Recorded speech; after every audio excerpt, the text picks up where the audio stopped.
introduisant ce message, vous posez une question. Est-ce qu'il vous est déjà arrivé dans votre vie chrétienne d'entendre quelqu'un vous dire, parce que vous émettiez des réserves sur certaines pratiques spirituelles, que vous pouviez observer certaines façons de faire, et avez-vous déjà entendu quelqu'un vous dire, oh mon frère, ma sœur, n'attriste pas le Saint-Esprit. Et parfois on a comme été empêché de réfléchir sur ce que nous voyons. Pourtant, la Bible nous enseigne d'éprouver les esprits pour savoir s'ils viennent de Dieu. Parce que déjà, l'apôtre Jean disait, plusieurs faux prophètes sont venus dans le monde. Par exemple, concernant les dons spirituels, il est écrit que 2 ou 3 prophétisent et que les autres examinent, littéralement jugent, et du discernement. La seule parole qui est infaillible, c'est la parole de Dieu. Les prophéties sont faillibles. Je vous le dis, les prophéties sont faillibles. Les songes sont faillibles. Il m'est arrivé de voir des collègues pasteurs voulant corriger certains débordements dans les dons spirituels, dans les églises où ils exerçaient le ministère, s'entendre dire de personnes, frère, n'attriste pas, n'éteins pas l'esprit. Parce qu'ils voulaient corriger certains débordements, certains excès qu'il pouvait y avoir. Cependant, est-ce que c'est vraiment de cela dont il est question dans ce texte? Est-ce vraiment de cela que l'apôtre Paul parle dans ce passage? Est-ce que de vouloir user de discernement spirituel devrait être considéré comme une tentative d'attrister le Saint-Esprit? Est-ce que de vouloir, pour ne pas vouloir attrister le Saint-Esprit, il faut tout accepter, tout tolérer, toutes sortes de pratiques spirituelles sous prétexte que parce que les personnes ont dit, Dieu m'a dit, donc si les personnes ont dit, Dieu m'a dit, c'est forcément vrai. C'est forcément vrai et on ne peut pas remettre en question, sinon on attriste le Saint-Esprit. Mais on va faire une lecture ce matin, le thème du message de ce matin, c'est « N'attristez pas le Saint-Esprit ». On est toujours dans cette série, on avance dans le 4e hors-sujet, « N'attristez pas le Saint-Esprit ». Ça fait un moment déjà que je pensais à aborder ce texte. On va le lire ensemble. Éphésiens chapitre 4, à partir du verset 17. Et on ira jusqu'au verset 32. « Voici donc ce que je dis et ce que je déclare dans le Seigneur. Vous ne devez plus marcher comme les païens qui marchent selon la vanité de leurs pensées. Ils ont l'intelligence obscurcie. Ils sont étrangers à la vie de Dieu à cause de l'ignorance qui est en eux, à cause de l'endurcissement de leur cœur. Ayant perdu tout sentiment, ils se sont livrés au dérèglement pour commettre toute espèce d'impureté jointe à la cupidité. Mais vous, ce n'est pas ainsi que vous avez appris Christ.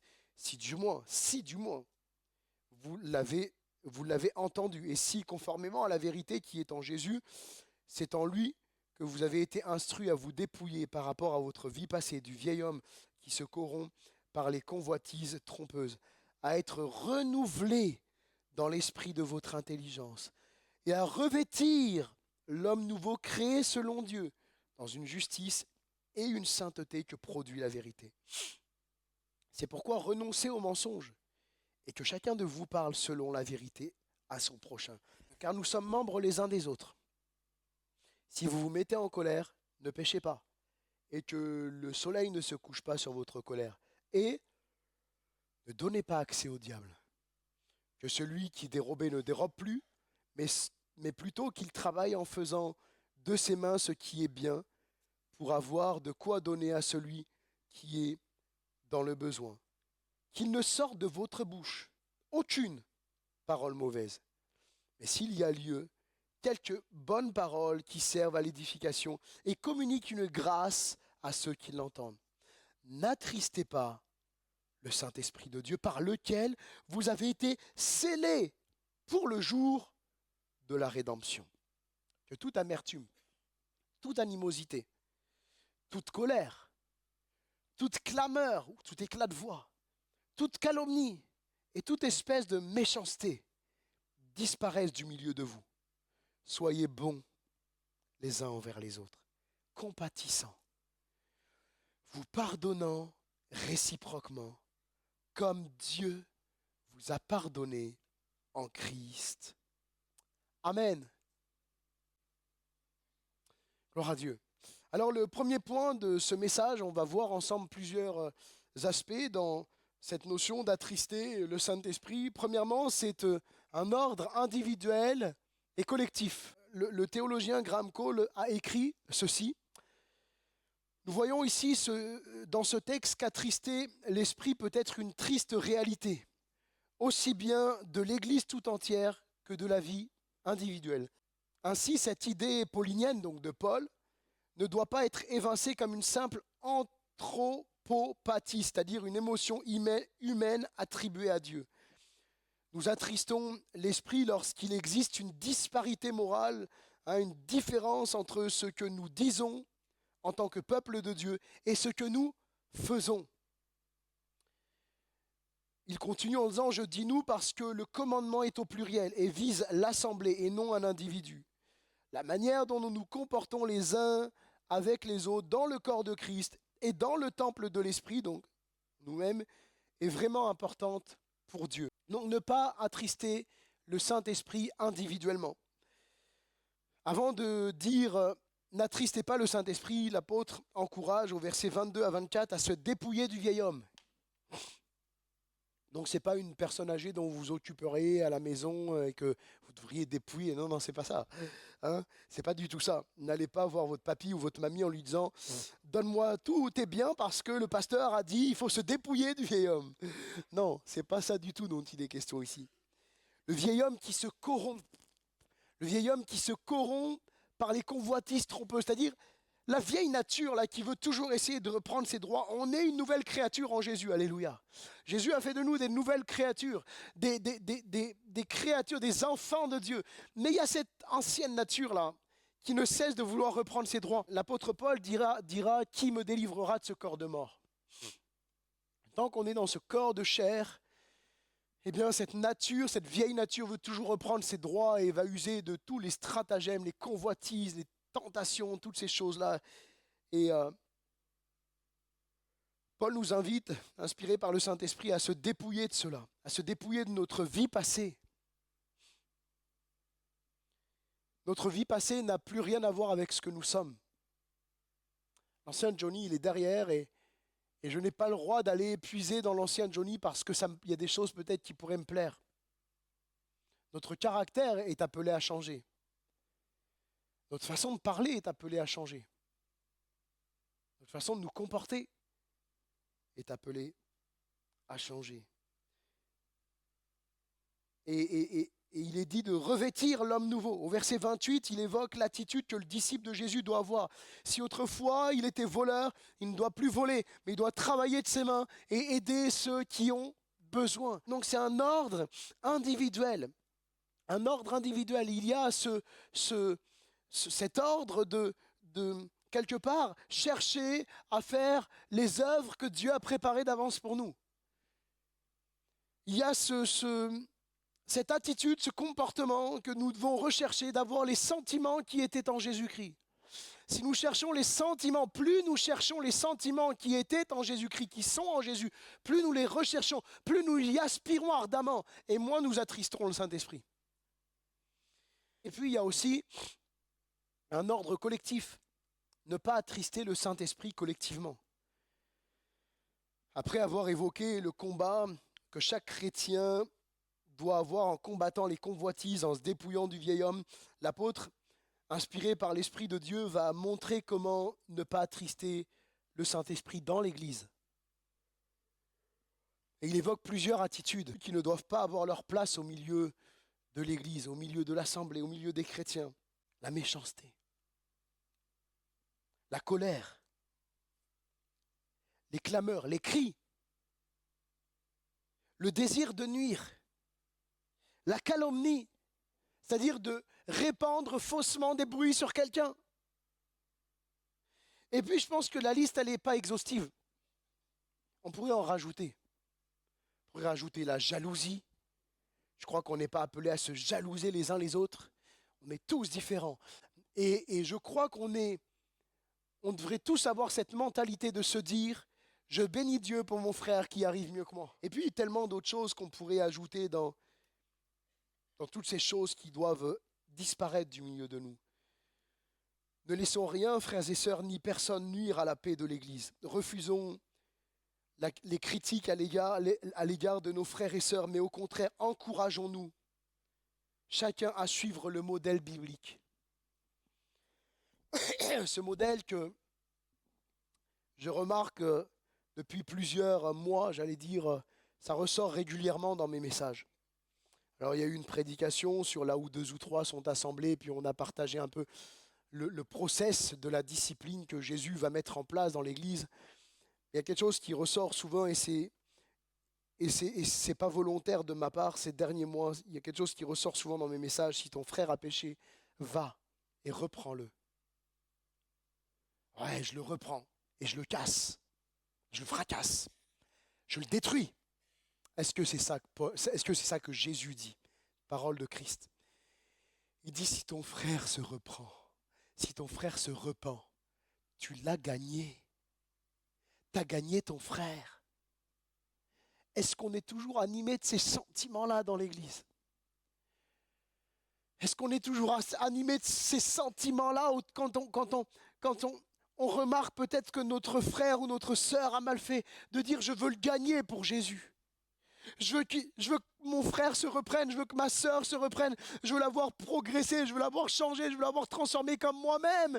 J'ai besoin d'être changé et transformé parce que n'oublions pas que nous sommes aussi imparfaits. Et sommes-nous prêts à accepter d'être repris fraternellement? Parce que Jésus ne dit pas si ton frère a péché, va et inonde-le de paroles, fracasse-le. Va et reprends-le. Et je crois que on peut dire la vérité dans la charité, on peut dire les choses dans l'amour, dans la bienveillance. Ne pas attrister collectivement le Saint-Esprit. Ainsi, au lieu de parler en arrière, et ça je pense qu'on a pu le voir dans multiples assemblées où peut-être vous avez pu passer, on voit la différence entre celui qui aime son frère et celui qui ne l'aime pas. Au lieu de parler en arrière, chacun ira voir son frère, sa sœur, s'il a quelque chose à lui dire, s'il a quelque chose à lui reprocher. Et c'est quelque chose qui m'est arrivé de dire et de faire partout où je suis passé. Des fois, les gens viennent vous voir, et je vous assure, vous le saurez si un jour vous voulez venir me voir pour me parler de quelqu'un. Ils vont dire, frère, ce frère-là ou cette sœur-là, il a dit ça, il a fait ça. Première chose que je veux vous dire, c'est, es-tu allé le voir? Non, j'ai préféré venir vous voir. Eh bien, va le voir d'abord. Je n'irai pas parler au frère ou à la sœur si tu n'es pas allé le voir avant.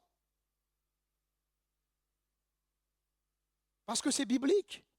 Si tu vas voir ton pasteur, si tu vas voir un ancien pour parler sur ton frère ou ta sœur qu'elle a dans l'église avec toi, si tu vas voir avant d'aller le voir, tu ne respectes pas ce que la Bible dit. Tu n'es pas biblique dans ta façon d'agir. Parfois, on peut attrister dans notre façon de nous comporter les uns envers les autres, on peut attrister le Saint-Esprit. Qu'on a besoin de régulièrement dans nos vies revenir à la repentance. Est-ce que la repentance doit être prêchée qu'aux non-croyants? Vous le croyez? Vous croyez que vous n'avez plus besoin de vous repentir? Bon, j'aime bien des fois aller vous chercher parce que je m'aperçois que je me sens pas seul, qu'on est dans le même bateau. Il est présenté, je ferme ces parenthèses, il est présenté ce qui doit être présent dans l'Église. Être bon et bienveillant les uns envers les autres. Ça ne veut pas dire ne rien dire, hein, attention, mais se dire les choses dans la bienveillance, dans l'amour. Pas une fausse, une pseudo-bienveillance. Une vraie bienveillance biblique. Être bienveillant les uns envers les autres, rempli de compassion. Chacun est appelé à user de pardon envers son frère ou sa sœur. Donc cet ordre, il est individuel et collectif. Alors comment ne pas attrister le Saint-Esprit? Et on va maintenant voir ensemble quelques points. Comment ne pas attrister le Saint-Esprit? Premièrement, l'intérieur propre, avoir l'intérieur propre. Balayer l'intérieur régulièrement. Ne pas attrister le Saint-Esprit dans nos pensées. Il est écrit au verset 17, « Voici donc ce que je dis et ce que je déclare dans le Seigneur, c'est que vous ne devez plus marcher comme les païens, qui marchent selon la vanité de leurs pensées. » Au verset 23 et 24, « À être renouvelés dans l'esprit de votre intelligence et à revêtir l'homme nouveau, créé selon Dieu, dans une justice et une sainteté que produit la vérité. »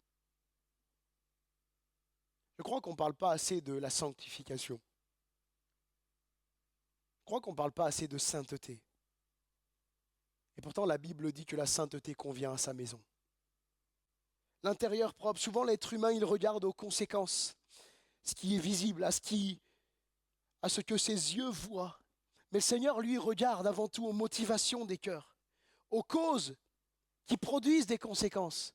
Ce n'est pas les conséquences qui produisent des causes, c'est les causes qui produisent des conséquences. Nous, on regarde à ce qu'on voit, mais ce que tu vois est la conséquence de choses qui se sont produites dans l'invisible de nos pensées, dans l'invisible de nos cœurs. Par exemple, qu'est-ce qui nous conduit à un péché? C'est bien souvent une pensée. Une pensée. Voilà pourquoi Jésus va dire en Matthieu chapitre 5, verset 28, il va qualifier d'adultère le fait juste de convoiter une femme dans son cœur. Pour le Seigneur, il regarde au fond du cœur et il juge les motivations des cœurs. Je crois que le but, ce n'est pas de se flageller constamment et de se morfondre constamment, mais d'être toujours prompt et prêt à se repentir. Il vaut mieux dire, Seigneur, je te demande pardon, et puis que, au fond, le Seigneur, lui qui sonde les cœurs, sait que finalement, ce n'était pas vraiment un péché, plutôt que d'avoir une conscience légère qui accepte tout. Et il est vrai que Jésus dit qu'on reconnaît un arbre à son fruit, n'est-ce pas? Mais avant que l'arbre porte du fruit, ça peut mettre parfois des années. Le fruit du véritable chrétien, des fois, il met des années avant de se voir. Soyons patients aussi avec ceux qui s'approchent de Dieu et qui se convertissent. Ils produisent du premier fruit, ils aiment Jésus, on voit que d'un coup, ils commencent à vraiment être bouillants pour Dieu, à aimer Dieu, à chanter, à louer à l'église, à prier, etc. Mais peut-être quand on les croise dans d'autres contextes, on se dit, et puis même dans leurs paroles, c'est pas encore très fructueux. Mais ça ne veut pas dire que l'arbre est pourri. Vous comprenez? Des fois, ça demande du temps. De la même façon, vous avez parfois des arbres qui paraissent bons. Et du jour au lendemain, on voit du fruit pourri dessus. Et on se dit, mais mince, qu'est-ce qui se passe? Mais pourtant, ce principe que Jésus a donné, il est vrai. On reconnaît tôt ou tard un arbre à son fruit. L'apôtre nous invite à nous laisser renouveler, transformer par le Saint-Esprit, à revêtir l'homme nouveau, ce que nous pourrions résumer par marcher en nouveauté de vie. C'est ça finalement la vie chrétienne, marcher en nouveauté de vie. La sanctification, sans laquelle personne ne verra le Seigneur. C'est parce que je marche dans ce chemin que Jésus a tracé pour moi, ce chemin nouveau, cette route nouvelle, cette nouveauté de vie. Je marche dans ce chemin. Je sais que je verrai le Seigneur. Je le sais parce que je suis dans ce chemin. Et bien sûr, la Bible nous invite à marcher, à persévérer. Faites tous vos efforts, la Bible dit. Donc ça ne veut pas dire que ça y est, je suis sauvé, je suis tranquille, j'ai rien à faire. On a nos efforts pour marcher, pour persévérer, pour combattre le bon combat de la foi. C'est un combat. Regardez ce que Paul va écrire encore aux Philippiens au chapitre 4 et au verset 8. Au reste, frères, que tout ce qui est vrai, que tout ce qui est honorable, tout ce qui est juste, tout ce qui est pur, tout ce qui est aimable et ce qui mérite l'approbation, ce qui est vertueux et digne de louange, soit l'objet de vos pensées. Je pense que juste là, Philippiens 4:8, c'est le programme de toute une vie. Que tout ce qui est pur, tout ce qui est juste, tout ce qui est pur, tout ce qui est aimable, tout ce qui mérite l'approbation, est-ce que Dieu approuve toutes nos pensées? Seigneur, pardon Seigneur, ta grâce. J'avance à l'extérieur propre. Ne pas attrister le Saint-Esprit par notre attitude. Verset 29 dit qu'il ne sort de votre bouche aucune mauvaise parole. S'il y a lieu, quelques bonnes paroles qui servent à l'édification et qui communiquent une grâce à ceux qui l'entendent. Bien sûr, je ne vais pas voir tout l'enseignement qu'il peut y avoir dans ce passage. Ça serait vraiment trop long. On pourrait parler si certaines traductions ont dit lorsque vous vous mettez en colère et pas si vous vous mettez, bon bref, en colère, ne péchez pas, que le soleil ne se couche pas sur votre colère, etc. Ne donnez pas accès au diable. Je ne vais pas pouvoir tout voir ce matin. Mais juste voir ce principe, remettre dans le contexte, n'attristez pas le Saint-Esprit, qu'est-ce que ça veut dire? Est-ce que ça veut dire qu'on n'aurait pas le droit de remettre? Non, c'est dans notre attitude. Parfois, il a été utilisé ce texte, l'homme regarde à ce qui frappe les yeux, mais l'Éternel regarde au cœur. Vous connaissez ce texte? 1 Samuel 16:7. Parfois, on utilise ce texte afin de vouloir faire passer le message que l'extérieur n'est pas important, que seul le cœur compte. Cependant, comme nous l'avons vu, Jésus dit qu'un mauvais arbre ne peut pas porter de bons fruits, un bon arbre ne porte pas de mauvais fruits, et que chaque arbre se reconnaît à son fruit. Alors quels sont les fruits extérieurs visibles que je porte? On va voir 2 points simplement. J'ai fait un petit montage là, n'oubliez pas vos paroles, vous connaissez l'émission là. Mais j'ai changé un peu, n'oubliez pas vos paroles. Des paroles propres. On doit avoir des paroles propres. Il est écrit, c'est pourquoi renoncez au mensonge et que chacun de vous parle selon la vérité à son prochain. Qu'il ne sorte de votre bouche aucune parole mauvaise. Mais s'il y a quelques bonnes paroles qui servent à l'édification et communiquent une grâce à ceux qui l'entendent. Est-ce que mes paroles sont propres? Est-ce que mes paroles communiquent une grâce pour ceux qui les écoutent? Est-ce qu'il y a des paroles de grâce, des bonnes paroles, des paroles qui encouragent dans ma bouche? Ou est-ce que je suis constamment en train de critiquer, constamment en train de voir le mal, constamment en train de confesser le négatif?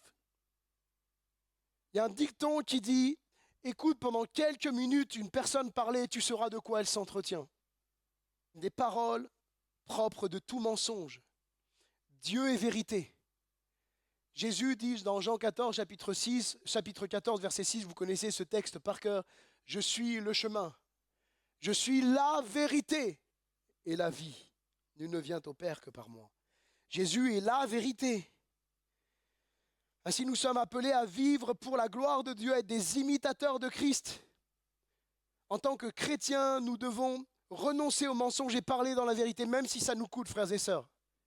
Même si ça nous coûte. N'ayons pas peur de dire la vérité, même si ça peut nous desservir, même si ça peut nous pénaliser. Car ce qui nous importe, c'est de vivre en conformité avec la parole de Dieu, de marcher dans ce chemin de sanctification, de sainteté que Christ a ouvert pour nous. Mais je crois que Dieu honore aussi l'intégrité. Que Dieu honore l'intégrité. Et qu'il vaut mieux, même si c'est dur, se prendre un blâme pour avoir été intègre que pour avoir été dans le péché. Des paroles propres de tout mensonge. Des paroles propres de toute mauvaise chose. Le mot traduit par mauvais, toute parole mauvaise, désigne quelque chose, je regardais dans l'étymologie grecque, de pourri. Quelque chose en état de putréfaction. Quelque chose de corrompu. Quelque chose de sans valeur.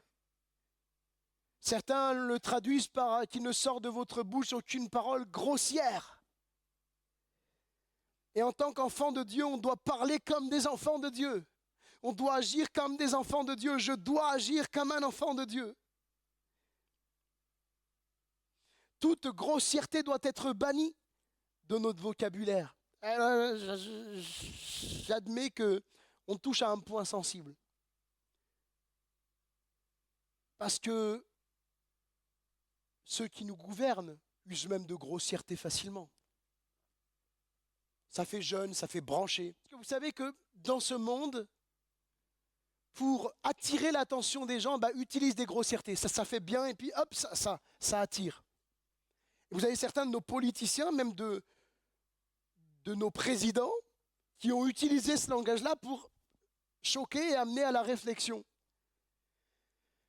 Mais nous, on est dans le monde, mais on ne fait pas partie du monde. Je pense que le mot bêtise, de dire il a fait des bêtises, ça se suffit, on n'a pas besoin d'utiliser d'autres mots. Pour dire la tête qu'il a, on n'a pas besoin d'utiliser d'autres mots. Pour dire c'est pas bien, on n'a pas besoin de dire c'est de là. Non, mais je peux continuer comme ça, les termes grossiers, les termes ultra familiers, on va dire, parce qu'aujourd'hui, on ne sait plus, certains vont dire c'est grossier, c'est ultra familier. Qu'il ne sorte de votre bouche aucune parole mauvaise. Aucune parole pourrie. On doit parler comme des chrétiens, on doit agir comme des chrétiens. Toute critique mauvaise. Pourquoi je dis toute critique mauvaise? Parce qu'il existe de bonnes critiques.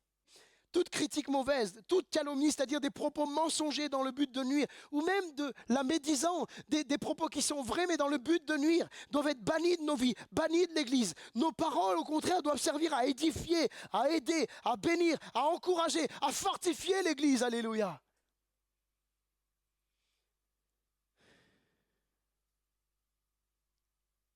Frères et sœurs, je crois qu'une Église qui va de l'avant, c'est une Église où chaque croyant refuse de dire, mais aussi d'entendre des critiques sur son prochain.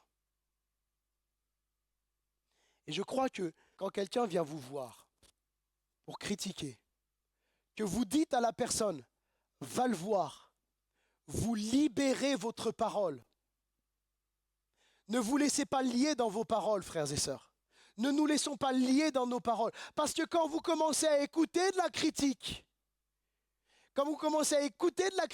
et que vous ne prenez pas position, vous vous mettez en difficulté. Mais par contre, quand vous, ce sont des principes généraux, mais quand vous dites, moi je ne veux pas entendre ça, tu as qu'à aller la voir. Va voir la sœur Untel, je ne veux pas entendre parler de ça. Si la personne revient dans 4 matins, vous pouvez lui dire, écoute, si tu continues, je vais aller voir la sœur Untel. Votre parole, elle est libre. Pourquoi? Parce que quand la personne dira, mais au fait, c'est toi qui as dit à la sœur Untel que j'avais dit ça sur elle? Ah bah oui, mais moi je t'avais prévenu d'aller la voir. Est-ce que tu es allé la voir? Oh ben non, j'y suis pas allé. Ben voilà. Au lieu de parler sur les autres, va parler avec l'autre. Je crois que c'est tellement mieux. Je ne sais pas si vous êtes d'accord avec ça. Ça pourrait être un dicton. Un dicton qu'on pourrait appliquer dans nos vies, dans l'Église. Au lieu de parler sur l'autre, parle avec l'autre. C'est pas mal ça. Je le redis. Au lieu de parler sur l'autre, parle avec l'autre. Et ça fait la différence. Ça éteint des incendies. Ça éteint des feux. Et puis je termine des actes propres. Verset 19, ils se sont livrés à la dissolution pour commettre toute espèce d'impureté jointe à la cupidité. Très souvent, nos actes sont le reflet de ce que nous sommes intérieurement. Bien sûr que le diable, au travers de tentations, cherchera à nous faire pécher pour nous amener à commettre des actes qui vont attrister le Saint-Esprit, qui soient contraires à notre nouvelle nature. Nous sommes enfants de Dieu, nous devons parler, agir, avoir des actes qui sont en conséquence avec notre nature d'enfants de Dieu. Et chaque fois que la tentation vient, rappelons-nous, je suis un enfant de Dieu. Bien sûr que le diable va chercher à nous tenter, va chercher à nous séduire, et puis la chair veut toujours reprendre ses droits. Il est clair que la vie chrétienne n'est pas un long fleuve tranquille, mais un véritable combat contre le péché, contre la chair, qui veut nous amener à attrister le Saint-Esprit. Mais nous sommes assurés de la victoire. Mon frère, ma sœur, nous sommes assurés de la victoire parce que Christ à la croix nous a donné la victoire sur le péché. Il nous a donné la victoire sur le péché et la mort, parce qu'il vit en nous par son esprit. Alors nous serons au final, au bout du bout, on sera victorieux. Nous sommes appelés à résister au péché, à combattre, à lutter, à veiller, à prier, en comptant sur la puissance de Dieu, pas sur nos efforts. Si tu comptes sur tes efforts, tu ne vas pas tenir 2 minutes. C'est sûr, si je compte sur mes efforts pour résister au péché, je ne vais pas tenir bien longtemps. Et par contre, la Bible nous enseigne à résister au péché en comptant sur le Seigneur, à combattre le bon combat de la foi. La foi en quoi? La foi en oh oui, j'ai foi, oui, je me suis levé un matin, j'ai foi. À combattre le bon combat de la foi en Jésus. Parce que notre foi, elle est en Jésus. Dans ce combat, il nous donnera toujours la force dont nous avons besoin. Jour après jour. Frères et sœurs, jour après jour. Telle la manne qui était donnée jour après jour. Il nous donne la force dont nous avons besoin, jour après jour. Et je conclus, ne pas attrister, mais être rempli. Au verset 27, il est écrit, ne donnez pas accès au diable. Et le verset 30 dit, n'attristez pas le Saint-Esprit. Ce qui attriste le Saint-Esprit, c'est d'avoir un comportement, des paroles, des pensées qui ne sont pas conformes à sa sainteté. Lévitique chapitre 20, verset 26, vous serez saints, car je suis saint. C'est à ça que nous sommes appelés, à marcher dans ce chemin de sainteté. Quand nous agissons mal, que nous parlons mal, que nous avons de mauvaises pensées, nous donnons accès au diable pour nous tenter. Et cela attriste le Saint-Esprit qui vit en nous. Alors comment ne pas attrister le Saint-Esprit? Éphésiens chapitre 5, verset 18, nous dit « Soyez au contraire remplis de l'Esprit ». Et littéralement, la forme dont est formulée cette phrase, c'est « Soyez en train d'être remplis continuellement de l'Esprit ». Soyez continuellement remplis du Saint-Esprit. Ce n'est pas l'histoire d'une fois. C'est continuellement, on doit se laisser remplir du Saint-Esprit. Est-ce que vous avez besoin d'eau tous les jours pour vivre? En tout cas, régulièrement. Il y en a qui font des jeûnes hydriques, mais ce n'est pas recommandé de le faire. Est-ce qu'on a besoin d'eau pour vivre? On a besoin de nourriture? Eh bien, nous avons besoin tous les jours d'être remplis du Saint-Esprit. Si vous regardez la vie de Pierre, dans les Actes des Apôtres, il a été, je crois, c'est 3 ou 4 fois rempli du Saint-Esprit. Jésus, le Saint-Esprit vient sur lui lorsqu'il est baptisé, au moment du baptême d'eau, comme une colombe. Ensuite, il va au désert. Il est rempli du Saint-Esprit au moment où il va au désert. Il sort du désert, il est rempli du Saint-Esprit, de la puissance d'en haut. Si Jésus a été rempli plusieurs fois du Saint-Esprit, n'avons-nous pas, nous aussi, besoin d'être remplis constamment du Saint-Esprit? Alléluia, alors que Dieu nous aide. Nous voulons compter sur la grâce de Dieu et nous voulons aspirer de tout notre cœur pour ne pas attrister. La solution pour ne pas attrister, c'est d'être rempli. D'avoir ce cœur à cœur régulier avec le Seigneur dans la prière, dans la lecture de la parole. Alléluia.